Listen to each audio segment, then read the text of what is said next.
Welcome, welcome, welcome. My name is MIKKEL Thorpe, and this is the Expat Money Show. Today's guest is known by her YouTube name, Traveling with Kristin, and is an expert on living the digital nomad lifestyle. She is the author of Digital Nomads for Dummies and is the host of the top-rated podcast, Badass Digital Nomads, with over 250,000 downloads in 170 countries. She has been featured on The Today Show, Business Insider, HGTV's House Hunters International, Bloomberg Business Week, the New York Times, Wall Street Journal, the Huffington Post, and more. Please welcome to the show, Kristin Wilson. Kristin, how are you? Good. Thank you for having me. It's so great to be back on the show. We were just talking about how it's been 2 years now since our last chat. So happy to be back with everyone from the Expat Money Show. Absolutely. You know, we've done over 200 some odd episodes of this podcast, and I think I've only had two people, possibly three people, who have made a return appearance on the podcast, and you are one of them. So this is amazing. I'm super Oh, I excited for I today's feel conversation. honored. You should be. It's Yes. it's a huge privilege. But you and I got along so well on our first conversation, and then I had a chance to come on your excellent podcast, and now you've just had me again on your excellent podcast, and now I get the privilege to have you back here. So there's a lot of back and forth, and I think it's a lot of fun. So I want to kind of have a very relaxed episode today and just hear about what you've been up to, fireside chat kind of conversation about your experiences over the last 2 years since your last appearance. How does that sound? Sure. Yeah, there's like this life before and life after the pandemic. So it's always good to catch up with your friends and see what they've been doing and how things have changed. I feel like everybody has a story and a transformation that's happened during this time.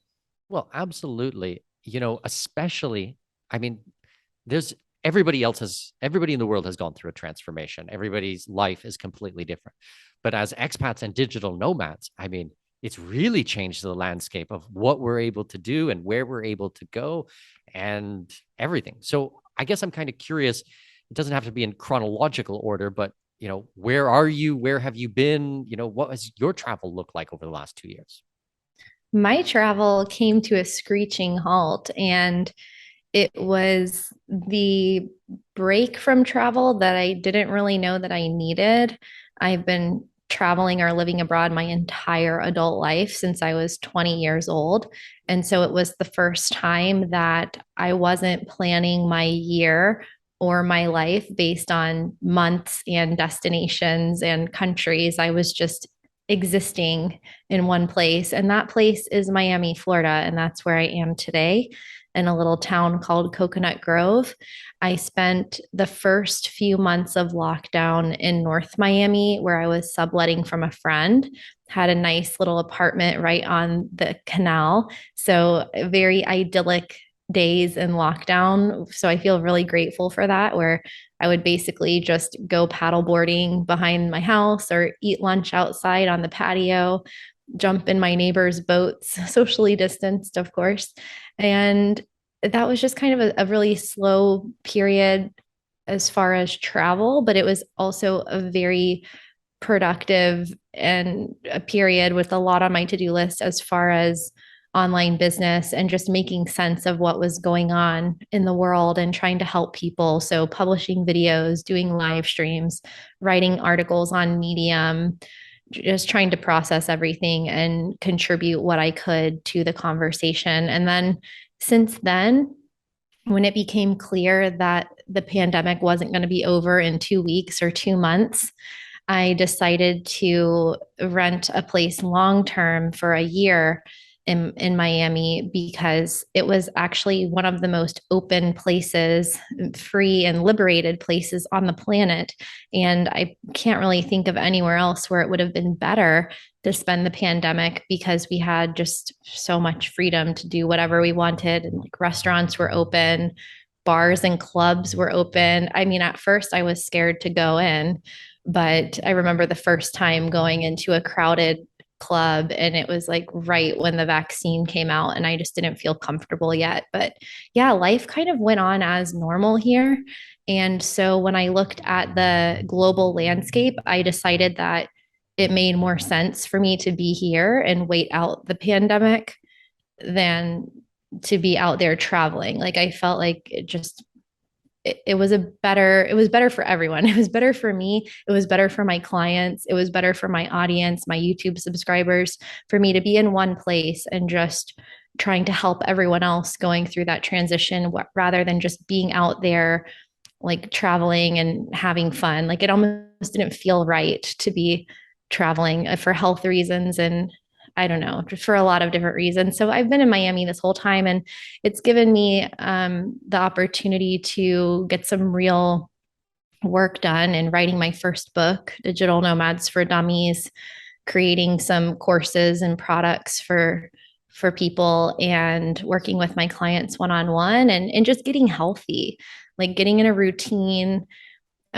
having access to all the great workout facilities in Miami and fresh food and everything, and being living on the water, going on lots of walks, doing all of the things that I didn't really do when I was traveling because those hours were invested in going from point A to point B or planning trips or going to networking events, conferences, speaking engagements.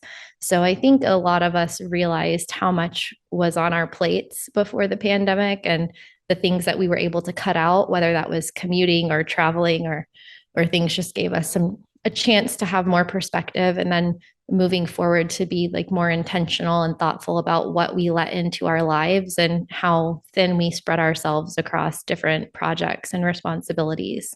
Well, I completely understand because being a digital nomad and traveling nonstop is so tiring. People just think that it's like going on vacation. You're not going to sit on a beach in a resort for a week and having little Mai Tais delivered to your beach cabana thing. Like, I mean, if you're traveling and you're going and going, going, going, it takes so much out of you. And if you have clients who are in different time zones and you have to be staying up late at night or taking early morning calls, I mean, it just drains you on these things. So having a place where you can call a base for a little while is really good. And that's why I like being an expat. That's why I don't normally describe myself as a digital nomad, although probably a lot of other people would think of me as a digital nomad. I'm an expat. I have a base. I am on, I have my apartment and all my stuff, and I'm stable in one place. And then I use that as a way to travel out from there. Mm-hmm. But when you're going, having a reflective time and a period in your life when you can slow down and get back to basics and get healthy and go to the gym and do all the amazing things that you mentioned, I think is super important. Yeah, and I don't have kids, so I think the pandemic for me was a bit of a different experience than it was for many families, especially people that were working remotely for the first time and having childcare and all the other stresses that came along with it. So even though I went through some challenges during that time as well, I definitely can feel for people that had it much harder. Like I couldn't imagine being on lockdown in a place like New York City where people rented super small apartments because they were never there. They were always in the office or they were always out and about in parks or at bars, restaurants, like doing things. And then to be stuck in these small spaces with such strict lockdowns, I really didn't want to get stuck in that situation. So it, in Florida, especially in Miami, we had people coming from all over the world here because the weather was good. There weren't any restrictions for or mandates or masks. There weren't any risks of lockdowns. And so people were coming from everywhere, from Asia, from New York, from California, from Paris and London, just to kind of have this little respite from all of the craziness out there. So I definitely feel like I was in a little bit of a bubble, but we all suffered a little bit. So now that things are opening back up and the world is somewhat going back to normal, at least with the immigration and the ease of getting in and out of countries, are you going to pick up traveling again? I know you just did a trip to Turkey. Do you have other trips planned, or maybe, I'm kind of curious what's next for you. That's a great question. I've been mulling it over for quite some time, and I always knew that I was going to be here until the book was published because there's so much work that goes into writing a book, and I wanted to focus on that completely without traveling around. But now that that's done and the book is out there. I actually have my first copy right here. So I don't know if whoever's Looks watching this amazing. video, it's not actually me on the cover, but it looks a lot like me. It's a stock photo. They Anyway, should have put you on the cover though.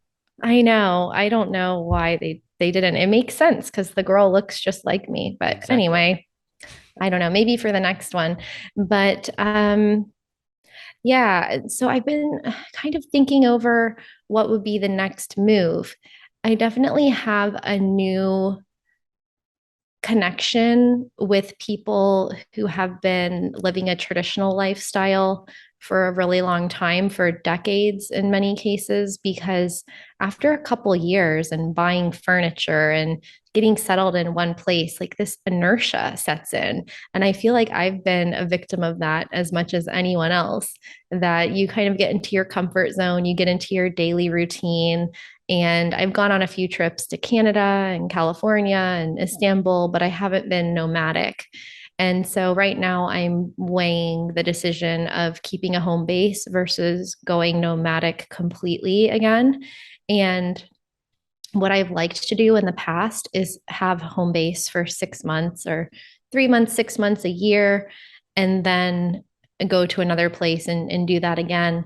And right now, I'm definitely feeling like I need to get out. I need to get out of Miami. I'm getting really, I don't know, I think just bored here. And of course, it's a big city. So there's plenty of other things to do and like places to go. But I think when you start to feel that internal call to start traveling or to change your environment, I think we need to listen to that as humans. And sometimes it doesn't make logical sense to sell everything and pack up and move on, but you never know what's going to happen if you don't go. And when you live in your home state or your home country or your hometown, you still don't know what's going to happen in your future, but you have more predictability of how life will unfold and what you'll do from day to day, year in and year out. And I like to have more of that X factor of adventure and serendipity and things that can happen when you get out of your comfort zone and you go to other countries and you meet other people. And so,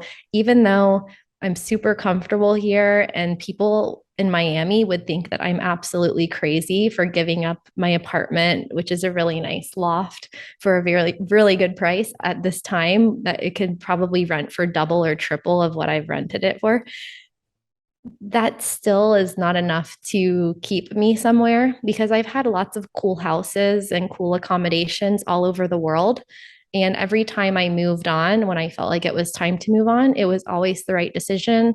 And, you find another house in another place to live. And so I do think I'll be leaving even as soon as like 6 weeks from now. Wow. So, yeah, Ooh. we'll see where Well, I now go. I But know where the conversation's going. Let's hear what's on the bucket list. I'm curious. so one of the things I like to bring to people's attention of like a cool way to live is to choose locations based on personal goals that you have, whether it's a career goal, self-development, health and fitness, a hobby, something like that. And so in the past, I've chosen places based on family members being there or friends being there or climates or an activity like going snowboarding or something like that. And one of the hobbies that I've developed during the pandemic is DJing and music production. And I've now become like a semi professional DJ on the side. It's like my nights and weekends hobby.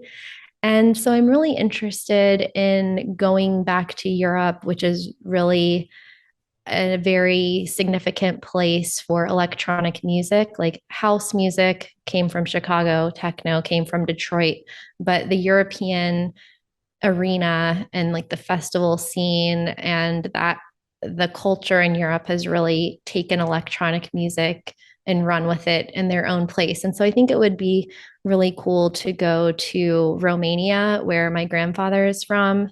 He was a musician, he was a violinist and immigrated to the US, and I've never been there. So I would like to finish the process of getting my citizenship and passport there, go over there, kind of see where my family comes from or part of my family, and also investigate some of the music opportunities and like the culture over there because I'm really influenced and inspired by the different DJs and producers in Romania and in Eastern Europe in general. So I've kind of been considering either going back to the Netherlands, which is really big for electronic music, or Germany, Berlin especially, or going back to Eastern Europe because I really like the scene in like Serbia and Bulgaria and places like that. So that is an option. There's also a lot of digital nomads that are going to South Africa and a few other countries around in Southern Africa between November and February, which is summer down there. So there's a lot of events going on. There's some safaris. There's some co-living groups going through there. So that could be an option as well. Um, but I think those are the two standouts is maybe going back to Europe for a while. My cousin's having a baby. She lives in London. So maybe I could spend some time in London. I've never been to Scotland. I've never been to Ireland.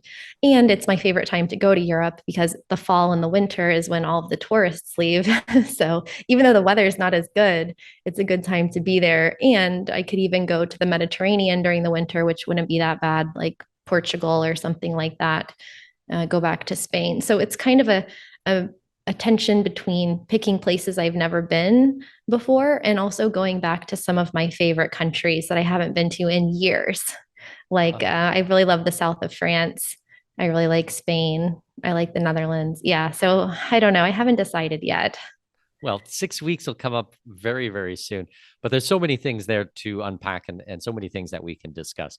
As for one of your last points on going to Europe in the peak tourist season, I just got back from Rome in the middle Oh, of God. July, and it was awful. Like, Yeah. Rome is such a cool and interesting place, but oh my God, it was so hot. There's almost no trees there, there's no shade. No It's air conditioning. nothing. Like, it's crazy, and it's just Yeah. packed with tourists, like chocker block. I couldn't believe it. I was there for business meetings. It wasn't for tourism. But while I was there, of course, I walked around and saw as much as I could. But yeah, definitely Yeah. going back at a cooler part of the year with less people around, I think is in order for sure. I was there in July 20, no, 20, man, 2017. Wow, it was a long time ago. For my birthday. My birthday is July 22nd, and it was the same peak season, so crowded, so hot, and so expensive. Like our villa, we went to Positano, which I had never been to. I didn't know that was a thing, but my friend really wanted to go, and it was absurdly expensive. It was like $700 a night. And then I was like, let's go to Rome where we can get a perfectly nice Airbnb for $50 a night or $75 a night. Like, what are we doing here? So I yeah, think it mine was was like so crowded. $400 a night or three Oh, hundred and fifty really? dollars a night. Yeah, I don't know anything about a fifty Prices are dollars a night. probably way higher now. That's what I'm worried about too. Is well, Miami has the highest cost of living in the country right now. So I figure I could go anywhere for what I'm spending to live here. But then again, maybe not because so many people are now remote and now the prices are going up everywhere else. Well, you mentioned Romania as well. You've not been there. I actually myself have not been there, but it's super high on my list. And I had so many Romanian friends when I lived in Abu Dhabi. It's like, I Mm, mean, maybe not a third of the population, but maybe a tenth of the population are Romanian. And I had so many friends there and smoked cigars with so many great guys there and went out for drinks and made really good friends. Like, I would love to go back there, or I would love to go to Romania and visit them. And from my understanding, it is yeah. very affordable in Romania. So Yeah. I would probably would take that over going back to Rome again, I think. Yeah. And it's also, I've been looking up ski resorts throughout Eastern Europe, which are probably very underrated from a Western perspective. Everyone thinks in the US, people think of going to Tahoe or Colorado or Canada. But going to, even the Alps is way more affordable than going to Aspen or Snowmass or something. But going to Eastern Europe is even more affordable. And I spent one winter in Japan before the pandemic, a winter in Bulgaria. And I just, being from Florida, I'm fascinated with snow. And I really love snowboarding because you get to be in the fresh air and you get to be in nature. You get a good workout. You have an excuse to drink hot chocolate every day. And it's good for working because you get that balance between physical working out and then the mental aspect of just deep work in a quiet place that's surrounded by snow. And it's just so cozy and nice. And I think after living in the palm trees for a while, I'm kind of craving that experience. So I've been looking at ski resorts all over um, different countries in Eastern Europe, like Georgia and Romania. And I'm not sure, even Macedonia. So we'll see. But there's a lot of cool places over there. Well, that's one of the best things about being an expat or being a digital nomad, being able to change and switch these types of things, understanding that, you're not locked in one spot, that you have to spend your entire life there. You're from Florida. I'm from Canada. I dealt with snow for 17 years growing up in Canada. And yes, the only way that I would go back to any of it is if I was downhill skiing. And I think that Yeah. that sounds amazing, but I'll leave the snow for the rest of it. Like I still don't understand people who live in Toronto and in Ontario or anywhere really in Canada that gets a lot of snow, unless you're skiing or snowboarding. Like it's awful. Yeah, I It's was in awful. Chicago once in February and I thought, never again. This is not fun. I was just there in the summer for a baby shower and it was much nicer weather. Like Chicago in July is a totally different thing. But ironically, I was in Whistler right before the pandemic started. So I made it out of Canada about 2 weeks before the lockdown started. Mhm. So I was already living in the mountains in the snow before That's a the gorgeous pandemic. part of the So country. That is really, really stunning. I lived in yeah. Banff and Lake Louise, on the Oh, pretty. Alberta side of the Rocky Mountains, and it was amazing. But we went over to Whistler a couple of times, and gorgeous part of the country. There's also all of these co-working spaces now that are popping up around ski resorts around the world. There's a lot of them in Colorado. There's some in Whistler. There's one called Swiss Escapes in Switzerland that's like a co-living space. And so, yeah, there's a lot of accommodations now popping up for remote workers that want to go skiing or snowboarding and work at the same time.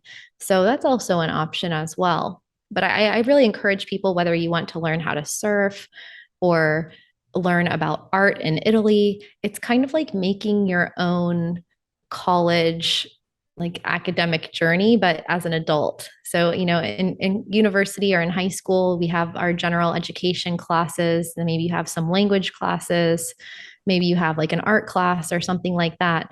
But as an adult, with all the access to technology we have, with the freedom of movement we have, depending on where you're from and which country your passport is, or if you get a second passport, at least you can definitely travel to a certain number of countries with just a passport. And you can kind of create your own life curriculum, like what's important to you. What do you want to learn about? What experiences do you want to have? Like, do you want to learn Spanish in Spain or do you want to learn Spanish in Bolivia? Do you want to live in Cuenca in Ecuador and learn Spanish there? Or, do you want to take cooking classes in India? Like, what do you want to do? And it's really cool to be able to have this menu of life and create the life that you want for yourself, at least the life that you think that you want right now, and then see how in 5 years from now how things have changed and how your interests have changed. Like I started my journey of traveling and like the motivation for travel was surfing in high school, going to California, going to Mexico, going to Hawaii.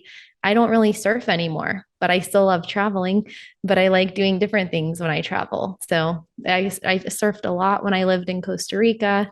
But then, your tastes evolve, your interests evolve. You might meet people that you end up going places with. You might get married and have a baby in Brazil. Like you don't know, you Like don't know someone what's you going to know? happen. Yeah.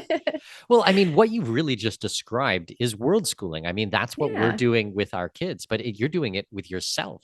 That's amazing. That's so awesome. And I love the way that you think about these types of things because there are meccas and centralized places where if you want to be a DJ and you want to be surrounded by other people who understand this and you can learn from and perform with, and I mean, there are hotspots for that. And there's hotspots for snowboarding and skiing, like we just talked about. There's hotspots for your surfing. I mean, there's geographical and then there's cultural and there's religion and there's historical reasons that these places come up. But if you can be Mhm. purposeful about them when you're choosing a location and choosing your travel, it just adds to the experience, you know? It just adds to it. Like that's so awesome. I think that's amazing. Yeah. And like if you want to dance barefoot on the beach, go to Tulum, like it doesn't have to be for education. It can just be for fun. But that can be a way to create an itinerary that makes sense for you. And sometimes it's based around your cost of living. Like there's certainly places that I moved specifically because I heard it was really affordable to go there. And it also was a great place to live. Like I'll always remember the first month that I ever went to Bali was 2009 or 2008. Yeah, the fall of 2008. And I was between jobs because I had just moved back from Nicaragua to Costa Rica. And I had decided to transition out of working in like corporate real estate for franchises and do my own thing. And so I was very confused and not really in a good place. Like, even though I had some savings and I knew I had some clients and I could get by living, and I was living in Costa Rica, like it wasn't that bad. But I was still, you get to those points where you have like the quarter life crisis, the midlife crisis, you don't know what you're doing. And I booked this yoga retreat to Bali. And I thought, I'm going to go find myself in Bali. And at the time, I was afraid to go there because I didn't know anyone who had been there and I wasn't sure if it was dangerous. Like, I just met this girl in Costa Rica. She told me she was having a yoga retreat and it was in Bali. And I'm like, where's that? And so I booked it. And no kidding, a few days before my plane was about to leave, it got canceled. So here I had this plane ticket to Bali, no yoga retreat, nobody that I knew there. And I was like, what am I going to do? And so I somehow like asked a friend on Facebook if she wanted to come with me. And my friend Melissa was teaching surf lessons in Puerto Rico at the time. She didn't really have anything going on because it was low season in Puerto Rico. And so she came with me and we just met. Like she flew from Puerto Rico, I flew from Costa Rica. It was on TWA Airlines, which doesn't even exist anymore. We get to Bali. We had no plan. We had no money. And I lived in that country or in that island for a month with maybe, I think I spent around $1,200 for the whole month. And that was the first time that I really understood geo arbitrage. I was like, I can have this amazing experience where I'm surfing every day, I'm riding around on mopeds and scooters. I'm eating whatever I want, like all this fresh, amazing food, having like three-course dinners for $15 and stuff like that, getting a plate of nasi goreng, like rice and stuff for $2. And I was having the most fun had ever had in my life. And I took a sabbatical, like I wasn't working while I was there or anything, but I just realized I can go to this place or, it doesn't have to be Bali, but anywhere, live for $1,000 a month, have an amazing time. And that's when I realized that happiness doesn't come directly correlated from having a lot of money. And you can still travel and you can have adventures and you can live in other places and have like a really fulfilling, life changing experience for a small amount of money. And so that just kind of changed my outlook moving forward. And now a lot of people have gone from their home countries to places with a lower cost of living, maybe Southeast Asia. Bali is still a super popular place to go. Maybe it's more expensive now. Last time I went was more developed, but I think that that's one of the big motivations for people too. based on want, like wanting to lower their cost of living. But also in other cases, it's a matter of literally life and death. Like it's a matter of being able to afford health care in your country if you get sick or not. And so that's become an important consideration too. So, have you focused a lot of your career or your travel experiences on making sure that you're lowering your cost of living? Because my way of doing it has always been the exact opposite. I'm always focused on raising the top end, how much money I can spend on things. And whatever things cost is whatever things cost. It doesn't really affect me or bother me or anything like that. I'm always trying to grow the business and make more money and have my investments do better and everything like that and grow the top line opposed to the bottom line. I've done both. Like I have lived, in Costa Rica, I've lived in Australia, I've lived in throughout Europe, and my cost of living has varied widely. Like how much I spent when I lived in Tokyo or when I was in Sydney versus when I was in Bali or when I was in Thailand. And it just depends on what your goals are at the moment. Like there have been times where, especially working in real estate and when I first started my business, that I was like really focused on just increasing my income. But the more I traveled, the more I created time for other things as well. And now I think I have more of a balance. Like, obviously, in Miami, I'm not saving money. Like, it's one of the most expensive places I've ever lived. But you can also just set different goals. Like, sometimes people move to a place just to lower their cost of living or because they have a fixed income. Like, let's say they're living on Social Security and that's like all that they can make unless they get another job or if they work remotely or if they start an online business or something like that. So, in that case, lowering your cost of living is super important for having like your own property versus having to rent a room in a house or something. Or, um, yeah. And then in other cases, going to a place with a low cost of living, like if you maintain your income level, you can just save all of that money and you can invest it. So I started investing when I was in college, and I've invested in real estate in the US and in Nicaragua. And so kind of being in the right place at the right time and like finding opportunities to invest while there is also really important because like living in Nicaragua, a place with a really low cost of living, gave me extra disposable income to be able to buy land there. I think I have four properties there. I had five, but we sold one. Um, so, and some of them I own by myself, and some of them like one I own with my mom, one I had with my grandparents. So that's a bonus too.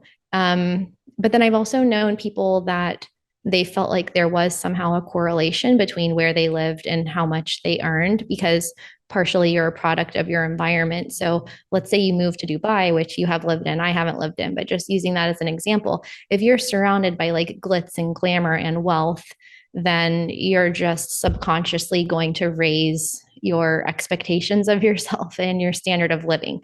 But if you're living in like a straw hut on an island somewhere in Indonesia, then maybe you're going to feel less motivated to make $1 million a year. So, yeah, that's something to keep in mind too. And depending on like what phase of your business you're in, are you in a phase where creation is really important, where scaling is important, where building a foundation is important? If you're bootstrapping a business and you're not in the point of scaling yet, then maybe it makes sense to spend a year in a place with a low cost of living so you can invest all of your income into the business. But if you're a little bit further down the line, then your goals can be around just living an extremely high quality of life, where you can just have everything that you want and have a private driver, have a full-time maid and a chef.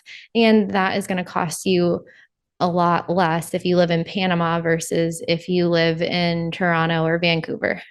For sure. I think that there is something to rising to the occasion, whether that be the subconscious of what you're surrounding yourself with, or it is the emotional and spiritual and physical pressure of being like, I have expenses and I need to make a certain amount of money to be able to provide for this. I know when I had my first child, it was a huge driver for me to really step up my business and be very purposeful with all of these types of things. Okay, I was responsible up like for myself up to that moment, and then I had my wife, and then I had a first child, and then my mother moved in with us, and because she helps take care of my children, and now we've had another child. Every time that something like this happens, it's really kicked me into high gear, and this positive pressure on you, it's not a negative, it's not a bad thing, it's not something to run away from.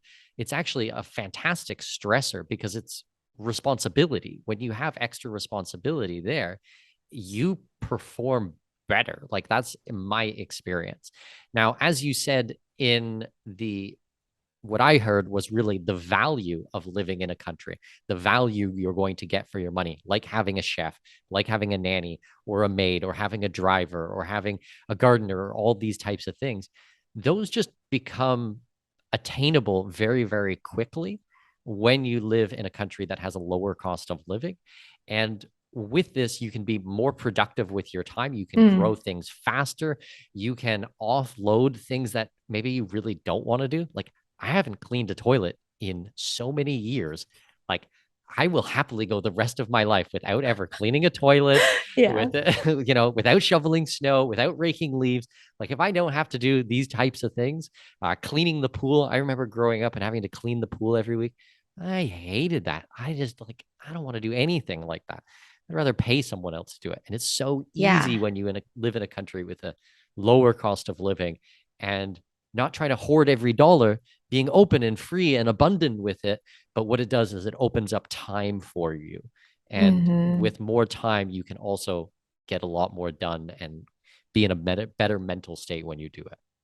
Yeah, definitely. And being a woman, it's been there's like another layer to that because we inherit the role of the caregiver. And so I've had to try to just be conscious of that. And I heard a podcast once with like a multiple time best-selling author and super successful entrepreneur. And she was saying that she took on all of the household cleaning, bill pay, chores, cooking, things like that, grocery shopping in her household, even though like her and her husband worked full time. And she had to ask herself once, like, wait, why am I by default doing all of these things? And so they actually created a plan where certain things were outsourced, certain things were shared, like the responsibilities were split up so that she wasn't doing 99% of the cleaning, the grocery shopping, the laundry, on top of running her like multi-million dollar international business empire and like personal brand. And so that really spoke to me. And I went many, many years of without having to do laundry or any of those sorts of things.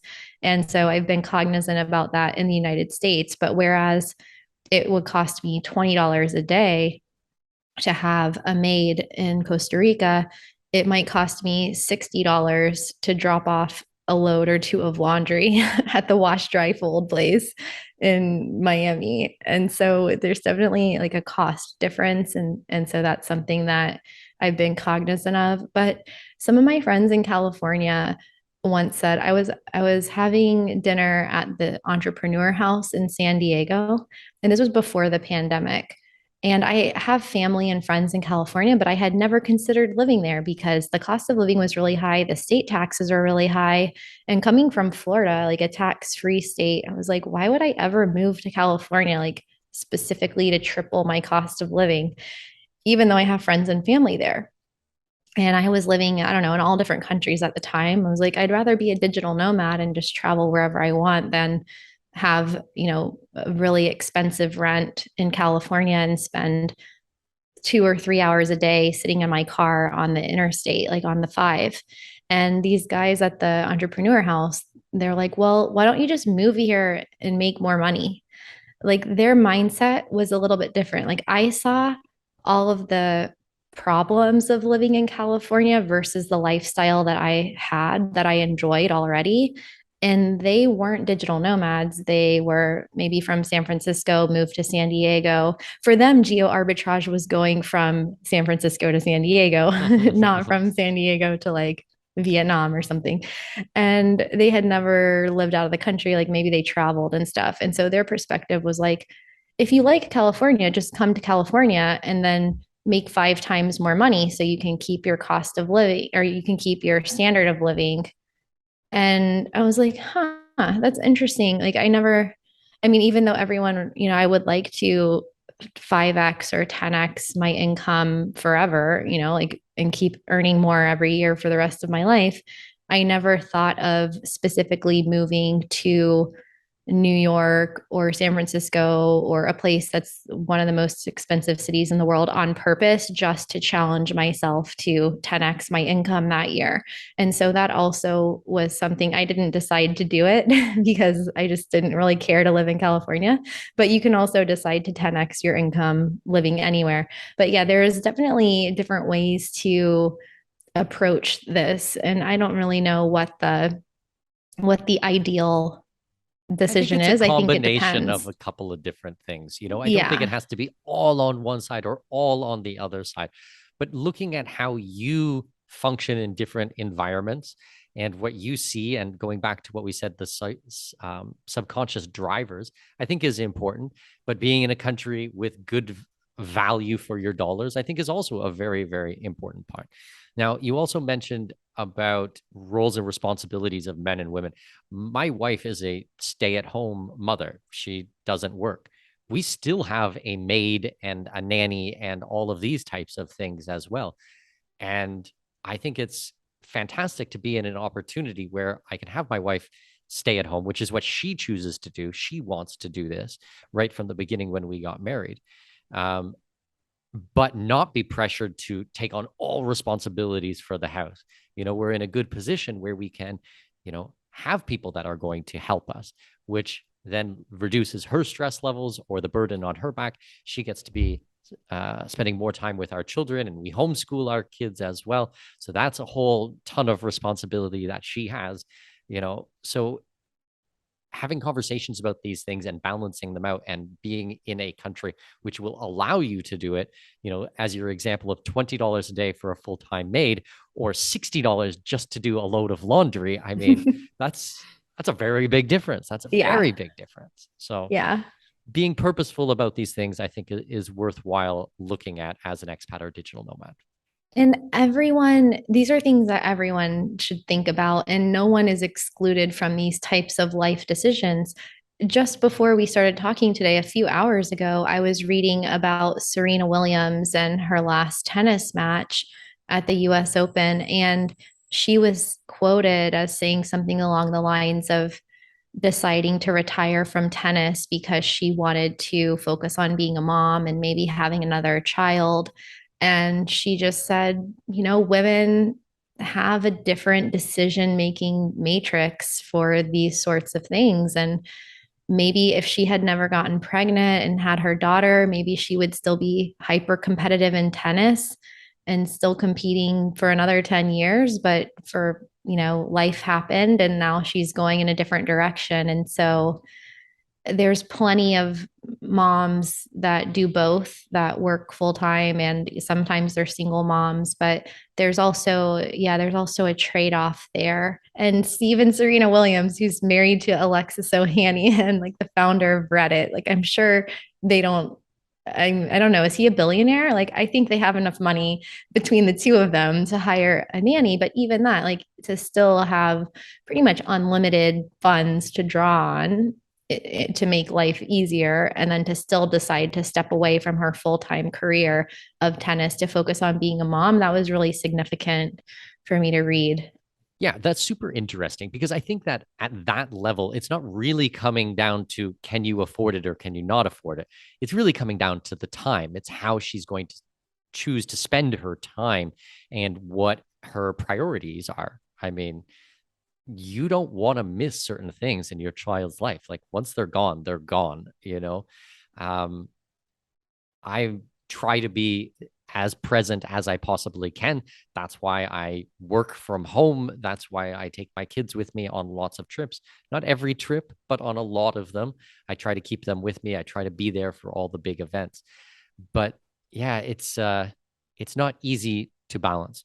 Now, as you were talking, I was also thinking about a story that I had heard today. Actually, it's not really a story. It was a conversation I had with a friend of mine. He's very high up in the cryptocurrency space, and he runs $100 million hedge fund. And we were talking about the fact that I'm a celiac, that I can't eat gluten. And he was asking me some questions, what it's like to be an expat, what it's like to travel and be a digital nomad. And, how do you deal with all of these types of things as a celiac? And I said, I get poisoned literally once a month. Like, I legit will explain the situation.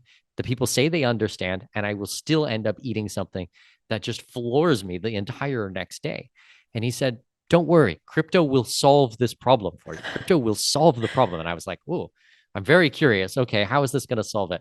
And he said, let's make so much money and do so well that we just fly private everywhere in the world and we bring our chef with us when we travel. And I was like, this is amazing. This is fantastic. Yeah. This is like, because we already bring our nanny with us when we travel. Like when we went to Colombia last year for 3 weeks, we brought our nanny with us and she helped take care of the kids.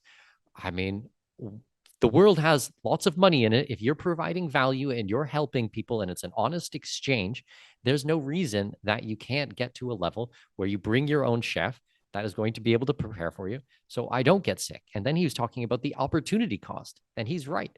If I can eat something that's going to end up making me sick and I'm curled up in the fetal position in bed for an entire day, what else could I have done with that time? That's a finite Yeah. amount of time.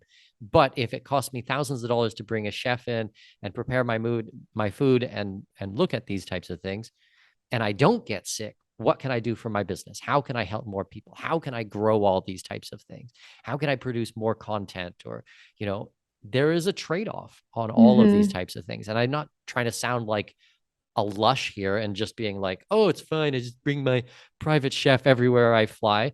But there's real life business consequences to getting sick on the road. So I just thought it was interesting. And as you told me this, it made me think of it. Well, there's a reason for NetJet cards, and it's more people can get more done when they're flying private and it's more comfortable. And that's why there's different echelons of even first class travel and business class travel.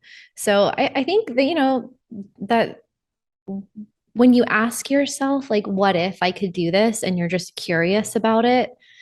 And there's really like no limit to what you can do. Like, that's just one of my big life takeaways is that we can be our own worst enemies and like getting in our way. And there's a lot of reasons for that and societal programming from childhood and like this crazy stat that I don't know if I talked to you about it. I talked to someone about it on my podcast recently that you hear the word no, like I don't know if it was 50,000 times before you're 5 years old, but you only hear yes 5,000 times. So we're told so much that we can't do things because, you're a kid and you're breaking things in the store. It's like, don't touch anything or whatever it is. Like you hear no a lot from parents, from teachers, from the lady in the store who doesn't want you to break the glass china. And so maybe that makes us think that we can't do a lot of things. And then when you're in school, you have to ask permission, like a hall pass to go to the bathroom. Like we're just from a very young age, like we have to ask to do everything. When you're in a job, you have to ask to take vacation days. Like you have to ask for everything. And so a big like mindset shift is that we're living in a time now for the first time in history where we really don't have to ask permission to do anything. And maybe we never really did. Like maybe we just like limited ourselves. And so there's really no limit to what you can make, what you can earn, the kind of impact that you have in the world. Whatever you decide to do, if it's humanly possible, you can do it. And even if no one's ever done it before, and like everything that we're benefiting from right now is because of people that had the audacity to do things that no one had ever done. And that seemed crazy. And I don't know how many flights I've taken in my life or how many hundreds of thousands of miles I've flown, But it never ceases to amaze me that we can just get on a plane and fly to the other side of the world. Like, I don't know. I just like live in this constant state of awe and gratitude of what we're able to do today. And, man, woman, undefined, whatever you choose to be and however you define yourself in this world. And so if you want to have your own private jet, then go for it, and maybe you inspire other people. Like, I always wanted to have a NetJets card, but I never thought of having like my own plane. But my ex-boyfriend is in crypto and he has his own plane. So maybe I should have my own plane, like you just like you start to think bigger and then you're like, why not? And so when you have that when you approach a problem with curiosity, like what would happen if this, or what if I did that, then you can all of a sudden start doing things that you never thought you could do before just because you wondered what if. And yeah, so I think that can be really inspiring. And then to go back to the topic that we are talking about alongside of this, and it's not just women that, have these decisions to make in life either. I don't know if you follow Formula One at all, but I come from like a racing family and we're really big fans. And I just saw recently that the former world champion Sebastian Vettel retired, or he announced his retirement from the sport. And I watched his Instagram video about that. And he was talking about how he's more than just what he does for work. And so that's another thing that we're able to do through travel and living abroad, is like expressing yourself, expressing your personality, growing as a person, adding new skills, adding new like cultures to your life experience. That is a big part of it. And for someone like him, who I don't know what his net worth is, but he's like a multiple time Formula One world champion. So I'm sure he's doing okay. For him to retire because there's other things that he wants to achieve in life. He also wants to spend more time with his kids. Like he mentioned that.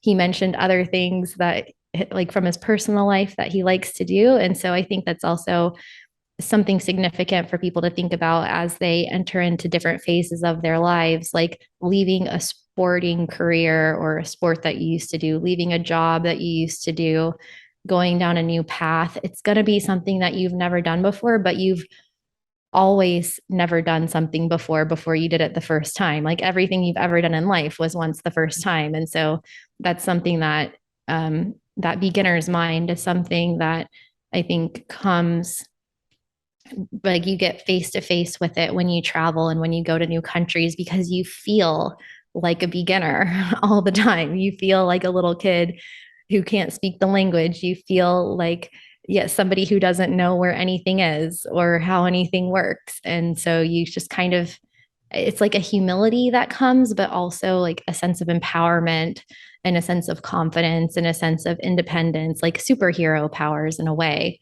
where you feel both. Like you feel the beginner's mind, but then you also feel the potential for what that can mean for your future. Well, I really resonate with that a lot. Everybody on this podcast, I'm sure, kind of knows my story. I stopped going to school when I was 12 years old and I dropped out when I was 15. And being told that you cannot do something or it's beyond your ability is really what I grew up with. I mean, I had dyslexia when I was a child, Yeah. or maybe still do. I don't know exactly how this works, but you get told that you can't read, and this is, they didn't want to put me in language programs because I had so much trouble with English. And it's like, okay, so now I grew up and I'm a professional writer and speaker. That's what I do for a living. And I've read well over 2,000 books, most of which are business books. Like, how am I able to do that? Like, well, hard work, determination, finding methods that work for me, and not taking no for an answer. Being out there and trying new things and believing in myself. So that really resonates with me, what you just said, like to so much. Now, as for your other points about traveling and how it broadens your horizon, this is so spot on. When you put yourself in difficult situations, you have no choice but to grow as a human being. Every time you go to a new country and you don't speak the language, you don't know where to get food, and you don't know where your hotel is, and you don't have any friends, and you have to figure it all out, you just grow naturally. You don't have to be like, okay, today I'm going to grow. This is the day I'm going to grow. It just happens. It just happens so naturally. And it's an amazing experience. And you and I have been traveling for decades now and putting ourselves in these types of situations. And that's why I think that this type of lifestyle is just fantastic. I just think it's so amazing. And there's nothing I would rather do with my time than explore the world and try to understand other people in and their perspective through their eyes in the country that they come from, opposed to try to always understand everybody, through your lens or just through a TV or through movies or, but being there and experiencing things on the ground. I think it's such a gift. I think it's so amazing. Yeah, and having this conversation that we're having today, because before I had a podcast and a YouTube channel, I had a lot of similar conversations with people just over dinner or at a bar or wherever. And a lot of them I probably forgot about, or I didn't write them down, or we didn't record the conversations. And so I think it's really important to be broadcasting this message and this potential, because none of us know what the future holds or what can happen, but we are kind of creating it all at the same time.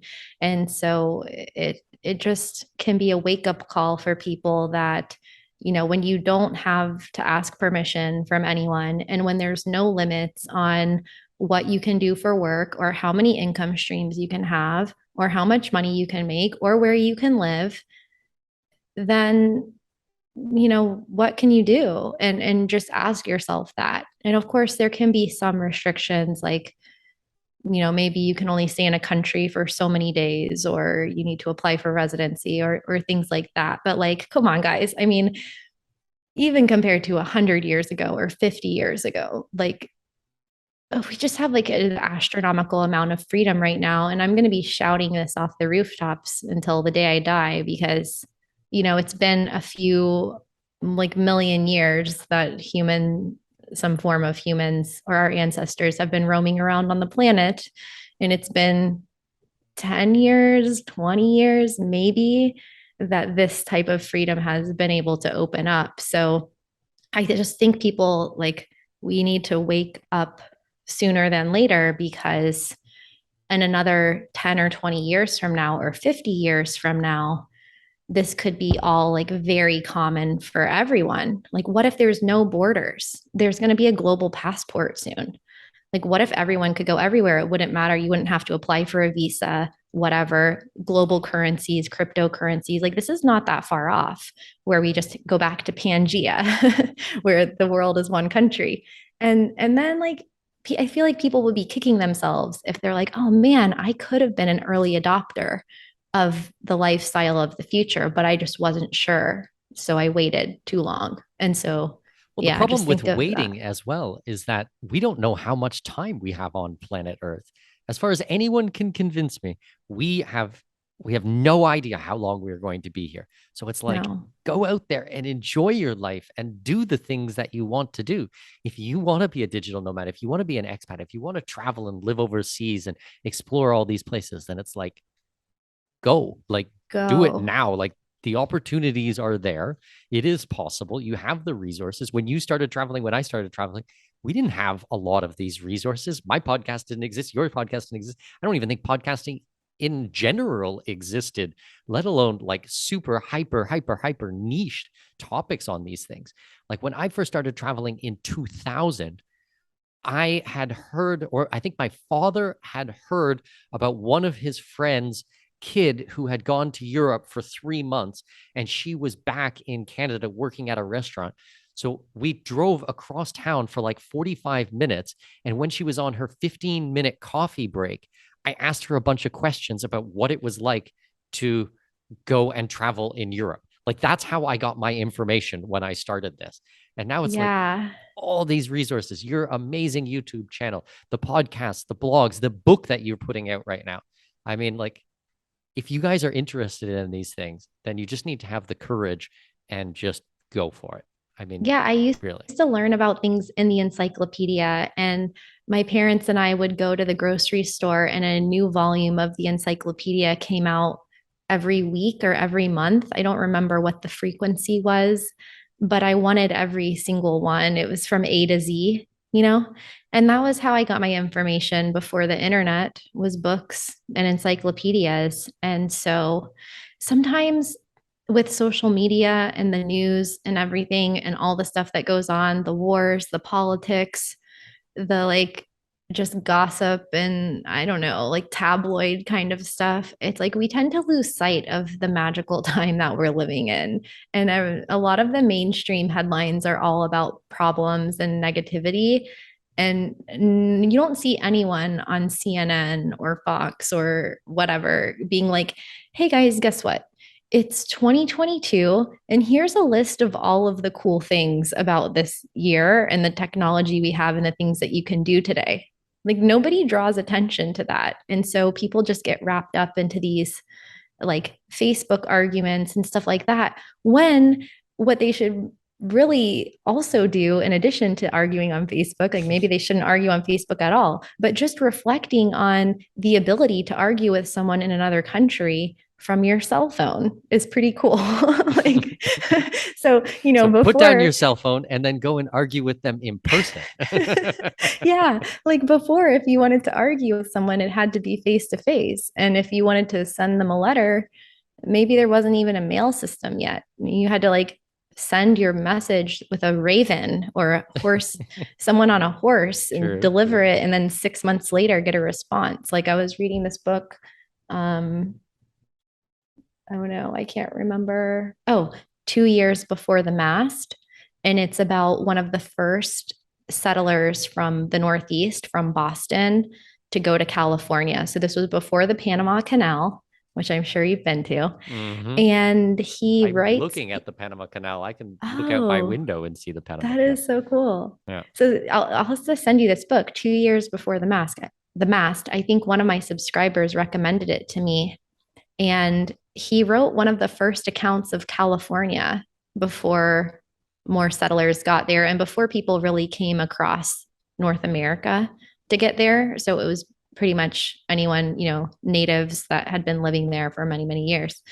And he was writing about how happy they were when another boat came and delivered a message from Boston that was 9 months late. So for them, getting a piece of news from 9 months earlier was a huge deal. And they would be so excited to get some word of what was happening on the other side of the continent. And so, yeah, anyway, those are the kinds of things that I think about, that even though I've lived this lifestyle for a really long time, like it's pretty cool what we're able to do today, regardless of where you're from or what gender, what nationality that you have, and that we can document it and talk about it. Because I remember when I first heard what a podcast was, I still have a note in my iPhone to like look up podcast hosting platforms because I had never heard of this before. And now we just take it for granted sometimes. But Well, I think yeah. that's amazing because there's a lot of people who work in the similar space to I do that I do, and they always are coming at things from a negative side. It's always doom and gloom, doom and gloom. And that's just not me. Like I'm just such an optimistic. I'm a realistic person, but I'm a very optimistic person, and I do believe that things will always get better. And I'm very pragmatic and very realistic about making sure we have more freedom in our life today. But I don't want to spend my day podcasting or writing or putting out YouTube videos just about doom and gloom. Like that would have a Yeah. negative effect on my psyche. And I want to be in when I turn off this microphone and I go down and see my kids, I want to be smiling and happy. And, you know, if you spend all day long just looking at bad news, I mean, I really think that it just affects you in every pore of your being. Like it's just, you can't help but shake like there's no way to shake off that type of stuff. So I'm really particular about what I listen to, what I watch, how I get my information. And yes, I know that there are bad things out there in the world. I know that there is evil in the world, but I'm always going to try to be a lighthouse, a guiding light for people to prosperity and to abundance and to having an amazing lifestyle based on whatever values and ethics you want and whatever you desire. Like if this is the lifestyle for you, that I want to empower you and inspire you to do it. I never want to be like the dark cloud and the fear that, is the motivator. I don't know. It's just who I am, I suppose. Yeah, and it can be something like teachers telling you that you couldn't read and write because you were dyslexic when you didn't even know you were dyslexic. You didn't even know what that was or what that meant. And then all of a sudden, you have other external people telling you what's possible for you in your life. But after you get past that and try things and find out that you can do more than other people think you can do or more than you thought you could do, then that's when the possibilities really start to open up. I mean, I never thought I could have a YouTube channel because I didn't go to film school and I didn't know how to make videos. And I had friends that went to Full Sail Film School in Florida, where I'm from, and now they work for Vice News and stuff like that. So for 10 years, I didn't go on YouTube because I didn't think I would be good at making videos. But eventually I realized that I was going to have to do it because I wanted to do it for 10 years and I never did it. So I'm like, okay, well, I guess I'll do it now. And I'm really glad that I did. And so I'm sure there's so many things that people have been thinking about doing for 10 years or maybe even their whole lives. And it's just important to either decide like, am I going to do this or am I going to push it to the side and just decide not to do it? And you don't have to be, look at someone like Elon Musk. So many people like to say like he can't do this or that, and over the years he just keeps proving people wrong, and then everyone will be living on Mars or whatever. Like I don't know what he's doing. He's on his own journey too, so you don't have to be like the next Elon Musk building rocket ships, but whatever that means in your life, like what's something that you want to do that you never gave yourself permission to do or that you thought you couldn't do because of A, B, and C reasons from a long time ago. And so I hope that that's the message that people walk away with today. And from someone who maybe is dyslexic and someone who had to go to speech class for so many years because I couldn't talk properly. And I think we talked about that last time on the podcast. And now I have a podcast when I, had speech problems or a speech impediment.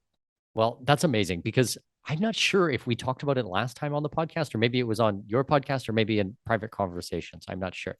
But overcoming adversity and then not being told, like, or not accepting what you're told about what you can and cannot do, and going out there and building the life that you want, anyways. I mean, that's an amazing message. That's an amazing message. So good for you. Well, on that note, I think it is a perfect time to wrap up today's interview. Kristin, I always appreciate your perspective and to hear all about your stories. Absolutely amazing. If my listeners want to get a hold of you, if they want to learn more about what you do, or maybe they want to pick up your brand new book, where can we send them? Yeah, there's three main places they can go. They can search online for Digital Nomads for Dummies to get that step-by-step guide on how to become location independent, whether you want information on how to find a remote job, starting your online business, or the travel aspect of a nomadic lifestyle. And then they can tune in every week on badassdigitalnomads.com to listen to my podcast or on youtube.com/traveling with Kristin for a new video every week about working remotely and traveling the world. And if anyone wants one-on-one support from me or group coaching with an upcoming relocation, they can reach out at travelingwithkristin.com. Amazing. I love it. Thank you so much, Kristin. I'll talk to you soon. Thanks.